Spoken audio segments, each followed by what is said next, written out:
Western civilization. How much do you know? My name is Russell Miles. This is our 7th episode in the Western Civilization series. In this episode, we're going to look at law and justice and how the evolution of human rights has come to influence other cultures around the globe. The quote in the last episode that justice is merely a compact between men was by Epicurus. He was an ancient Greek philosopher and prolific writer on ethics, physics, theology, and politics. He posed the dilemma that an omnipotent God and the existence of evil, but seemed not to draw any conclusions on this issue. Epicurus believed in the existence of gods, but rejected any divine providence. Albert Einstein put this as, "I do not believe in the immortality of the individual, and I consider ethics to be the exclusive human concern without any superhuman authority behind it." Marcus Cicero, a Roman statesman and philosopher, stated, "Natural law obliges us to contribute to the general good of the larger society." Jesus said the first and greatest commandment is A. Love your neighbour as yourself. B. Love the Lord your God. C. Love your neighbour as you would God. Or D. Love Caesar as you would God. Exodus 20 lists the 10 commandments which Moses presented to the Israelites. The first which is, "I am the Lord your God who brought you out of Egypt, out of the land of slavery. You shall have no other gods before me." In Matthew 22, Jesus, in response to a provocation set by the Pharisees, "Which is the greatest of commandments in the law?" replies citing the first commandment, "Love the Lord your God with all your heart, with all your soul, and with all your mind." And the second is like it, "Love your neighbour as yourself." All the laws and the prophets hang on these two commandments. True or false? The 10 Commandments in the Bible are the first legal code offered to the Hebrews. The first 5 books of the Bible are called the Pentateuch, Torah, or instructions by the Jews. Much of the book of Exodus, Leviticus, Numbers, and Deuteronomy are detailed legal codes involving religious rituals, criminal law, civil law, and other matters of community governance. The Noahide commandments are given to Noah and his family after they survived the flood. "Whoso sheddeth man's blood, by man shall his blood be shed." Genesis 9:6. That is, God required the death penalty with murder. This is the first legal code recorded in the Bible. The 6th commandment is, "Thou shalt not kill," Exodus 26. However, Exodus 22 offers, "If a thief be found breaking up, and be smitten that he die, that shall no blood be shed for him. If the sun be risen upon him, there shall be blood shed for him." That is, a householder who kills a burglar is not liable for manslaughter if it occurred at night time, but if the theft is during daytime, they ought not to be killed. Hebrew scholars have not been content to leave the interpretation of Scripture to vagaries, and created the Talmud, a careful legal analysis, and Midrash, or rabbinical commentaries. Midrash does not contradict or criticise the scriptural text, but draws in connections between passages. For example, the passage about the sun being risen is considered metaphorical, transformed to, "If burglars' intentions are non-violent, a householder may not kill whether it is day or night." The above shows how the Hebrew transitions which Western legal code has been drawn is flexible and adaptive, as were the original source material. Who said, "Rather let the crime of the guilty go unpunished than condemn the innocent"? A. Marcus Aurelius. B. Justinian I. C. Theodosius. Or D. Augustus. Justinian I was an Eastern Roman emperor from 527 to 565. He is more remembered for seeking to reoccupy Rome and the Western Empire. He also sought to establish due process of law for dissenters and heretics, introducing Corpus Juris Civilis, body of civil law. These principles are reflected in modern legal practices. For example, the criminal test is proving every element of the crime charged, entailing a willful act, actus reus, and a wicked intent, mens rea. Crimes Act 1958, Victoria, Australia, Section 38. 2. A person commits rape if A. He or she intentionally sexually penetrates another person without that person's consent. Point 1. While being aware that that person is not consenting or might not be consenting.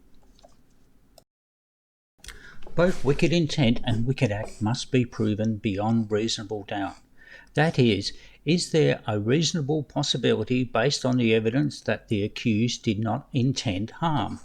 Consider an allegation of rape. There may be no dispute that sexual intercourse occurred. The accused and the victim may have previously been sexual partners. The accused party might assert that they believed the other party intimated consent. They interpreted the other party's conduct, e.g. removing clothes, as consent, misunderstood a negative response, whatever. The prosecution must prove with evidence that there was not just no consent, but there was no other reasonable interpretation of any communication. Often the only evidence is the respective accounts, and the matter is determined on the basis of the character of the accused. Under Western legal codes, it is extremely rare for any charge of rape to be found proven. More commonly, a negotiated settlement is made where the accused agrees to plead guilty to a lesser charge. For example, indecent assault, which has a lower sentence, often not even custodial. On the one hand, the law is inexorable to the cries and lamentations of the prisoner. John Adams, second President of the United States, concludes his quote with A. On the other, it resounds with the clamours of the populace. B. On the other, it is indifferent to the clamours of the populace. C. On the other, it is deaf as an adder to the clamours of the populace. Or D. On the other, it is dutiful as a child to the sounds of the populace. John Adams was a key founding father of the United States and served as its second president. As a diplomat in Europe, he was principally involved with negotiating a peace treaty with Great Britain. While Thomas Jefferson prepared an initial draft of the Declaration of Independence, John Adams edited it to remove propaganda elements and create a legally based document. John Adams had already written extensively on political theory. The US Constitution includes Adams' ideals of proportions of power delegated to the differing branches of government and some powers beyond the reach of governments. Many constitutions of modern countries reflect these ideals. The answer is C. Within English common law, only evidence presented in the court may be considered in determining a matter. John Adams made this statement while defending 8 British soldiers against the charge of murder after they had fired at a crowd protesting unpopular taxation, which a few years later was to see the Boston Tea Party and then the American Revolutionary Wars. The soldiers were found not guilty. Tolerate means A. to put up with that which you disapprove, or B. have empathy with others' beliefs or practices, C. to embrace different attitudes, or D. to accept others' beliefs or practices. Tolerance comes from the Latin tolerare, to consonance or to put up with. In 1311, the Roman Emperor Galerius issued the Edict of Serdica to end the persecution of Christianity. This edict was not limited to Christians and required tolerance of traditional faiths, Jews and others. This is one of the earliest records of a state requiring tolerance of a minority. The English Tolerations Act 1689 permitted freedom of worship to nonconformist Protestants, but not to Roman Catholics. Later legislation entered oaths and tests that barred state office on religious grounds, e.g. the Jewish Relief Act 1858. In Victoria, Australia, the Racial and Religious Toleration Act 2001 prohibits inciting hatred, revulsion against other religions. This has only been utilised rarely, almost always to restrain one faith group from denigrating another. A criminal who, having renounced reason, hath by unjust violence and slaughter he have committed upon one, declared war against all mankind, and therefore must be removed like a lion or a tiger, one of those wild savage beasts with whom men can have no society nor security. This was said by A. John Locke, B. Francis Bacon, C. Voltaire, or D. Frederick the Great. John Locke was an English philosopher and one of the most influential of the Enlightenment thinkers. He wrote on politics, liberal thought, economics and religion. He was an ardent Whig, opposed to absolute monarchy, and went into exile for a time to avoid persecution. He worked as a physician, was a secretary to the Board of Trade and invested in the English slave trade. While Locke is held as a champion of liberalism, his views are complex and inconsistent.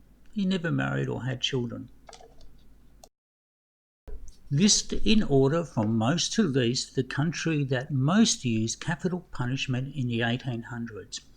A. Persia, Spain, United Kingdom, then Sweden. Or B. Sweden, Spain, United Kingdom and Prussia. Or C. Prussia, United Kingdom, Spain and Sweden. Or D. Spain, Sweden, United Kingdom, Prussia. Or E. United Kingdom, Spain, Sweden, Prussia. Sweden is often seen as an exemplar of liberal democracy, whereas like any Western society it is complex and contains a deep history. Capital punishment was fully abolished in 1973, although it had not been practised since 1910. The method of execution in Sweden was the axe. Between 1800 and 1866, 644 executions were carried out in Sweden, the second highest per capita number in Europe after Spain, although it became very rare after 1864. In contrast, Prussia had a very severe penal code, but reserved capital punishment for murder, so was much less used in comparison to, say, the UK. Bastow Boys' Home on Bastow Island, Norway was famous for A. A boys' home renowned for innovative and humane care. B. Boys engaging in a revolt in the island retaken by the Royal Norwegian Navy. C. Training boys for recruitment into the Royal Norwegian Navy. D. Closed down due to fewer referrals for detention being made. Bastow Boys' Home operated on the small Bastow Island between 1890 and 1970. It was a work farm for boys between 10 and 16 years. Some were there for criminal offences, others for welfare matters. On the 20th of May 1915, about 30 to 40 boys refused to work, armed themselves with farming tools and stones, cut the telephone lines, then burnt down the barn. Institution staff abandoned the island. The government in Oslo ordered the Royal Norwegian Navy to retake the island. 100 armed sailors landed. There was no resistance or casualties. A motive for the drastic action was the Great War. While Norway was neutral, they were concerned about any pretext for foreign intervention. The matter was kept quiet at the time. The incident was the subject of a 2010 movie, King of Devil's Island.